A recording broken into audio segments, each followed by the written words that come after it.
Welcome to the RavensSpace on YouTube. My name is Jason, and this is RavensSpace Daily, where we talk about the Baltimore Ravens news every single day. Thank you guys so much for tuning in. Please subscribe if you're not subscribed yet to our RavensSpace channel. Also, please follow us on all the different social media, Facebook, Instagram, and Twitter. And we'll hop right into the news. So the first news story of the day it comes from ESPN, and it talks about the 4 undrafted rookies that the Baltimore Ravens signed. The names of the rookies are Randy Allen, linebacker from South Alabama; Aaron Bailey, wide receiver, Northern Iowa; Jalen Hill, defensive back, Jacksonville State; and Rubens Joseph, offensive tackle from Buffalo. Now, with undrafted rookies, it's going to be hard for all of them to make the team. But one of them stands out to me in particular, and that's Aaron Bailey. And Aaron Bailey was a quarterback in college, and he is going to transfer to the wide receiver position in the NFL. Very, very similar to Keenan Reynolds. The only difference is that Bailey's a little bit bigger of a threat. He's 6'2", 233, and ran a 4.5 40. So with these players, it's going to take them a long time to get adjusted to the system. You see that with Keenan Reynolds. Because he has to not only learn the NFL game, and on top of that, the specific Ravens game, and then on top of that, he has to learn the position as a whole.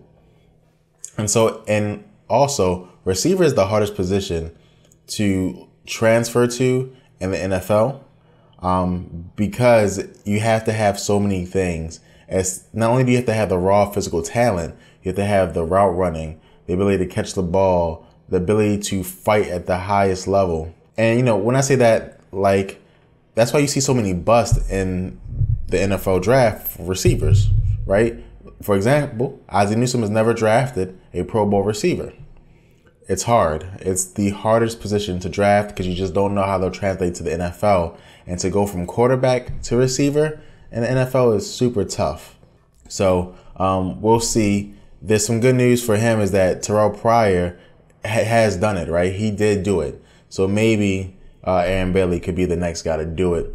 Let me know of any of these 4 prospects you have some love for them. I know Rubens Joseph had some love in the comments before. So again, he's offensive tackle. Let me know who you're feeling of these 4 undrafted rookies. The next article comes from Pro Football Focus, and the headline is, "Keep an eye on McClellan and Ravens linebacker position battle." And you guys know how I feel about our McClellan. I'm not a fan, and I'll clarify for you guys exactly why. But they're saying that he has a real chance to be a starter besides CJ Mosley. And the main reason they show is because he plays the most snaps out of the other 2. A lot of that is skewed because of injury, but whatever. I first want to say that McClellan is one of the best special teamers in the NFL. I truly do believe that. I would say he's a good run defender. I would say he's a terrible, terrible pass defender. In both instances, he's terrible at rushing the passer, and he's terrible at dropping back in coverage. And it's something that CJ Mosley did very well last year, and even Zach Orr did well last year. And like I said, when I see Albert McClellan live and pass coverage, he just looks lost. He's not comfortable. That's what he looks like. He's not comfortable. It's a stiffness to him. The people attack him. It's just, I'm not a fan of that. And at the middle linebacker position, especially in the 3-4, you have to be able to, be a great coverage guy, because there's a big chance that your ends, your left and outside linebacker, are going to be rushing the quarterback. So you'll often have whole sides that you need to account for. So we'll see. I hope Correa wins. And I'm not saying Correa's any better at pass coverage, but from the little I saw of Correa, he was much better. So you let me know, who do you like better, Albert McClellan or Kamalei Correa? And that's all the news stories for today. A very, very slow news day. I didn't want to give you guys any filler news, so what I decided to do was to go straight to mailbag questions. And we have 2 mailbag questions for today. Like I said, I always give you guys 4 topics. So since we only had 2 news topics, we're going to go straight to mailbag. And our first question comes from Mark. And Mark says, what do you think the Ravens need to address more, O-line or wide receiver? Thanks so much for your question, Mark.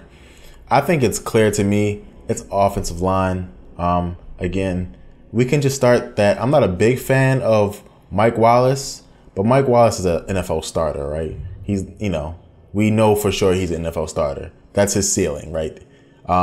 Perryman, he's still very fresh, but he has the potential to develop into something. And even if you go lower, you have players at receiver like Campanaro, who's an NFL starter. Like Campanaro, if he doesn't make the Ravens team next year, if his contract comes up and they release him, he'll definitely be able to go to one of the other teams, and they'll give him a 1-year deal, right? He's an NFL starter. Right now at tackle, I don't know if we really have NFL starters, right? Hurst is okay, but I don't know if we didn't have Hurst, if another team would pick him up. At center, we like John Urschel, and I'm sure another team will pick up John Urschel, but we don't even know if John Urschel can start. It's a little scary because offensive line is what you need to protect the quarterback. And so it's the most important, because if you want Joe to have a good year, you have to make sure he can actually have time to throw the ball. So I would say offensive line is more important to address right now than wide receiver, in my opinion. I would like both to be addressed. But, we'll see. But also, I would like to say that wide receiver is a position that is addressed easier, because it's a position where if you have a great quarterback, you do think that you can replace a wide receiver. So more of them hit the market, like Anquan Boldin, like Victor Cruz. For example, if Eric Decker hits the market, that's a great receiver hitting the market. That's a 1 in many places. And if he stayed with the Jets, he'll be the number 1 receiver who's hitting the market. So, we'll see. I really do think that offensive line needs to be addressed first, though. And the second question comes from NerfZHD, and he asks, do you think the Ravens will go for Bo Scarborough next year in the draft if he's available, 2nd or 3rd round? And thank you for the question. I would say maybe not the 2nd round, but the 3rd round piques my interest. And also, you got to ask this question to the receivers that we have. If T. West performs like a monster, you don't waste a 3rd rounder on a running back, right? Because you have T. West. You have a chance to get T. West for a longer period of time. And if a rookie or a 1 year, like a Kenneth Dixon, for sure you have Kenneth Dixon past this year, so you wouldn't do anything. Same thing with Danny Woodhead. If Danny Woodhead has an awesome running season, you wouldn't go get a rookie running back. So it doesn't matter how the running backs perform. But I would say 2nd round is too early for Bo, based on the need position, just strictly based on the need position. Because anything can happen next year, and Bo could shoot up, right? If Bo has a Heisman season, the Ravens won't even have a chance at him. But, 3rd round, if he's there, I think the Ravens are interested. Anything later than 3rd round, the Ravens are going to take him. But 3rd round, it gets interesting to me. Thank you guys so much for your questions. That's the end of the episode. Thank you for watching. Again, slow news day.